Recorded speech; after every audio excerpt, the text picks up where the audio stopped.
د بقره مبارکه سوره چې د قران عظیم شان دوهمه سوره ده په مدینه منوره کې را نازله شوې ده 280 مبارک آیاتونه لري تلاوت او پښتو ترجمه یې له 9 آیت څخه اوري اعوذ بالله من الشیطان الرجیم فناهرم الله تعالی شر شوی شیطان څخه بسم الله الرحمن الرحیم د الله په نوم چې ډیر زیات مهربان پوره رحم لرونکی دی فويل للذين يكتبون الكتاب بأيديهم ثم يقولون هذا من عند الله ليشتروا به ثمنا قليلا فويل لهم مما كتبت أيديهم وويل لهم مما يكسبون نو هلاکت او تباہی ده د هغو کسانو لپاره چې په خپل لاسونو د شرع لیکنه کوي او بیا خلکو ته وایي دا د الله څخه راغلی ده ترڅو د هغې په بدل کې لږ غونډه ګټه په لاس راوړي نو هلاکت ته دوی ته په سبب د هغه چې د دوی لاسونه لیکي او هلاکت ته دوی ته په سبب د هغه څه چې تر لاسه کړی وقالوا لن تمسنا النار إلا أياما معدودة قل أتخذتم عند الله عهدا فلن يخلف الله عهده أم تقولون على الله ما لا تعلمون وی وای د دوزخ اور به پر مونږ باندې هیڅ کله نه لګیږي خو که څو ورځې سزا راکول کیږي نور را دې کړای شي نو دوی نه پوښتنه وکړه آیا تاسو له الله نه پیمان اخیسته ده چې له هغه څخه الله تیریدای نشي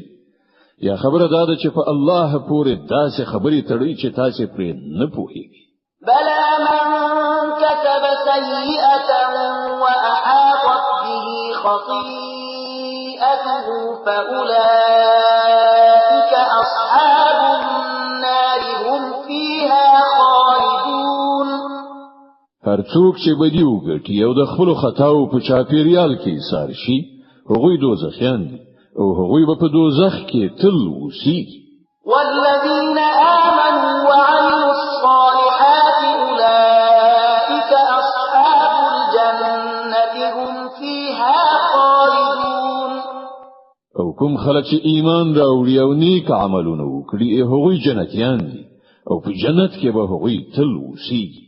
وَإِذْ أَخَذْنَا مِيثَاقَ بَنِي إِسْرَائِيلَ لَا تَعْبُدُونَ إِلَّا اللَّهَ وَبِالْوَالِدَيْنِ إِحْسَانًا وَذِي الْقُرْبَى وَالْيَتَامَى وَالْمَسَاكِينِ وَقُولُوا لِلنَّاسِ حُسْنًا وَأَقِيمُوا الصَّلَاةَ وَآتُوا الزَّكَاةَ ثُمَّ تَوَلَّيْتُمْ إِلَّا قَلِيلًا مِنكُمْ وَأَنتُم معرضون او په یاد لره له بنی اسرائیل نه مونږ کلک پیمان اخیستی وو چې له الله نه پرته به هیڅ چا عبادت نه کوي له مور او پلار سره له خپل خپلوانو سره له یتیمانو او مسکینانو سره به غوړه چارچلن کوي خلکو ته به ښې خبرې کوي لمونځ کوي او زکات ورکوي خو له لږ کسانو پرته نور تاسو ټول له دې پیمان نه واوښتلی او اوس هم مخړونکي وَإِذْ أَخَذْنَا مِيثَاقَكُمْ لَا تَسْفِكُونَ دِمَاءَكُمْ وَلَا تُخْرِجُونَ أَنفُسَكُم مِّن دِيَارِكُمْ ثُمَّ أَقْرَرْتُمْ وَأَنتُمْ تَشْهَدُونَ او لږ غوندې په یاد ولرئ موږ له تاسو نه کلک پیمان اخیستی وو چې په خپلو منځو کې یو د بل وینې مه تویوئ او نه یو بل له کوره بې کوره کوئ تاسو د دې اقرار کړی تاسو په خپل په دې شاهدان یې ثم أنتم هؤلاء تقتلون أنفسكم وتخرجون فريقا منكم من ديارهم تظاهرون عليهم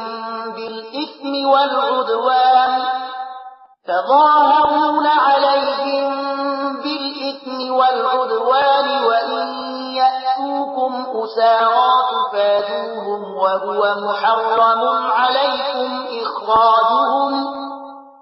أفتؤمنون ببعض الكتاب وتكفرون ببعض فما جزاء من يفعل ذلك منكم إلا خزي في الحياة الدنيا ويوم القيامة يردون إلى أشد العذاب وما الله بغافل عما تعملون. ونن همدا تاسو یاست چې خپل ورونه وژني، خپل ځینې ورونه بې کوره کوي، د ظلم او زیاتی په کولو د هغو په خلاف ډلې جوړوي، او کله چې په جګړه کې ونیول شي ستاسو په لاس کې بنديان شي نو د هغو د خوشی کولو لپاره د فدیه لار برابروي. په داسې حال کې چې له کورونو څخه د هغو یستل لعل سره پر تاسو حرام، نو آیا تاسو د کتاب په یو برخه ایمان راوړی او په بل برخه یې کافر کیږي؟ نو لته سينه چې کوم خلک داسې وکړي د هغو سزا بل دی پرته نور څوي چې د دنیا په ژوند کې ذلیل او خوار اوسيږي او په آخرت کې به د ډیر سخت عذاب په لوري ورګرځول شي.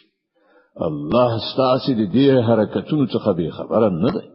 أولئك الذين اشتروا الحياة الدنيا بالآخرة فلا يخفف عنهم العذاب ولا هم ينصرون. دا هغه کسان دي چې د دې دنیا ژوند د آخرت په بدله کې اخیسته ده. په دې عمل نه به په سزا کې اساني راوستل شي او نه به مرسته وسره وکړي شي. ولقد آتينا موسى الكتاب وقفينا من بعده بالرسل وآتينا عيسى ابن مريم البينات وأيدناه بروح القدس أفكلما جاءكم رسول بما لا تهوى أنفسكم استكبرتم ففريقا كذبتم وفريقا تقتلون. مون موسی ته کتاب ورکړ، له هغه وروسته مو پر لپسې پیغمبران ولېږل، په پای کې مو عیسی ابن مریم له روحانه نکونی خانو سره ولېږل او په سپېڅلي روح سره مو د هغه مرسته وکړه. هر کله چې کوم پیغمبر ستاسو د نفسي غوښتنو په خلاف کوم شي سره تاسو ته راغلی دی نو تاسو ورڅخه سرکشي کړې ده. څوک مو دروغجن ګڼلي دي او څوک مو وژلي دي. وقالوا قلوبنا غلف بل لعنهم الله بكفرهم فقليلا ما يؤمنون. غوی وای زمونږ زړونه پوښل شوي دي. نه، اصلي خبره دا ده چې د هغو د کفر له عمله الله پر هغو لعنت کړی دی. له دې کبله هغوی ډیر لږ ایمان راوړي. ولما جاءهم كتاب من عند الله مصدق لما معهم وكانوا من قبل يستفتحون على الذين كفروا فلما جاءهم ما عرفوا كفروا به فلعنة الله على الكافرين. اوس چې کتاب هغه ته د الله له لوري راغلی دی دوی له هغه سره څه راخیستي دي؟ سره له دې چې دا کتاب د هغه کتاب تصدیق کوونکی دی چې له پخوانه له دوی سره موجود او سره له دې چې د دې کتاب له راتګ نه مخکې دوی په خپل د کفارو په مقابله کې د فتح او نصرت دعاګانې کولې. او کله چې هغه کتاب راغی چې وی پیژانده هم نو د هغه له منلو یې انکار وکړ. د خدای لعنت دی وی په دې منکران. بئس ما اشتروا به أنفسهم أن يكفروا بما أنزل الله بغيا أن ينزل الله من فضله على من يشاء من عباده فباءوا بغضب على غضب وللكافرين عذاب مهين. څومره بده وسیله ده چې پر هغه سره دوی خپل ځانونه ډاډه کوي. په دې شان چې کوم هدایت چې الله را لېږلی دی د هغه له منلو څخه یوازې د دې سرغړونې په اساس انکار کوي چې الله خپل فضل یعنی وحی او رسالت پر خپل هغه بنده لوروي چې اراده یې وشي. نو ځکه دوی د غضب لپاره د غضب وړ ګرځېدلي دي او د داسې کافرانو لپاره ډېر سپکونکې سزا ټاکل شوې ده.